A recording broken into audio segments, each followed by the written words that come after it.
Monsieur le Président, Madame le Ministre, mes chers collègues, les sujets abordés lors de ce Conseil européen sont multiples. Je me concentrerai donc sur un seul point, et non des moindres, celui de l'adhésion possible de la Turquie à l'Union européenne.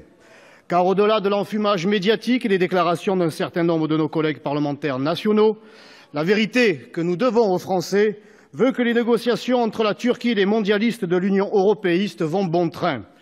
J'en veux pour preuve une réunion prévue le 26 mars à Varna, en Bulgarie, où les dirigeants de l'Union rencontreront le président turc Erdogan pour faire le point sur les relations entre l'Union européenne et la Turquie.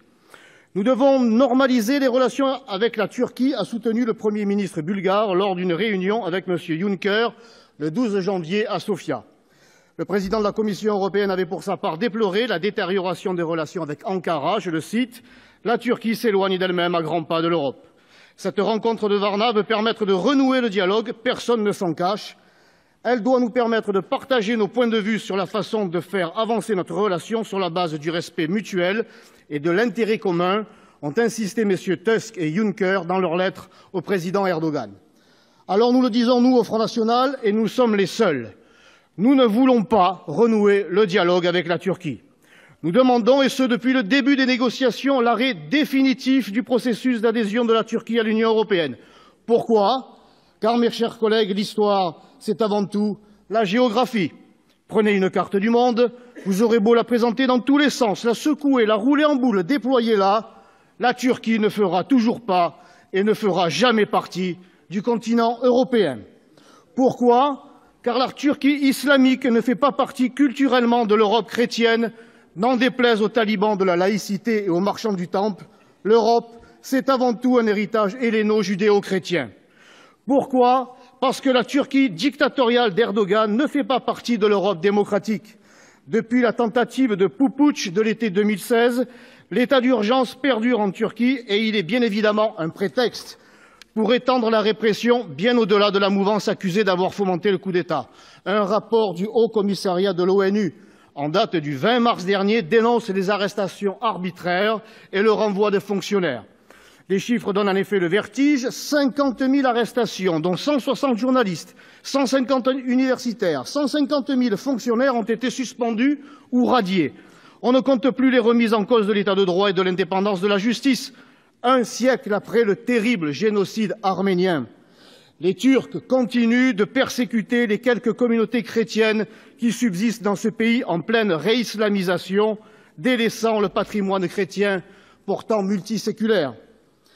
Avec ses 80 millions d'habitants, l'adhésion de la Turquie fera de l'Europe une autre petite nièce de l'islam et une cible de l'islamisme, comme pourraient le craindre certains intellectuels français.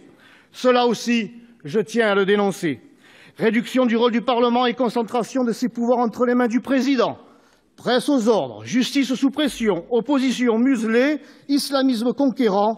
Décidément, la Turquie ressemble de plus en plus à la Macronie. C'est la raison peut-être pour laquelle Emmanuel Macron recevait en grande pompe en janvier dernier à l'Élysée le président turc. Alors de grâce, mes chers collègues, finissons-en avec cette hypocrisie. Car l'adhésion de la Turquie dans l'Union européenne est un processus qui avance masqué, mais qui avance et à marche forcée contre l'avis des peuples, contre l'avis des Français et avec le soutien zélé de nos collègues socialistes et les républicains au Parlement européen.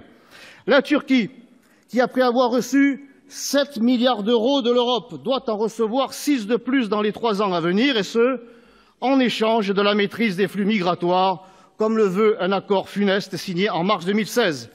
Insupportable chantage du président Erdogan. L'adage chiracien qui veut que les promesses n'engagent que ceux qui les écoutent prend toute sa signification lorsque M. Erdogan promet de freiner les flux migratoires, chiffre à l'appui, ce sont plus de... Oui, ça rentre comme il pleut, oui, ce sont plus de 5 millions de migrants, de clandestins et qui ont déferlé sur l'Europe entre 2011 et 2017.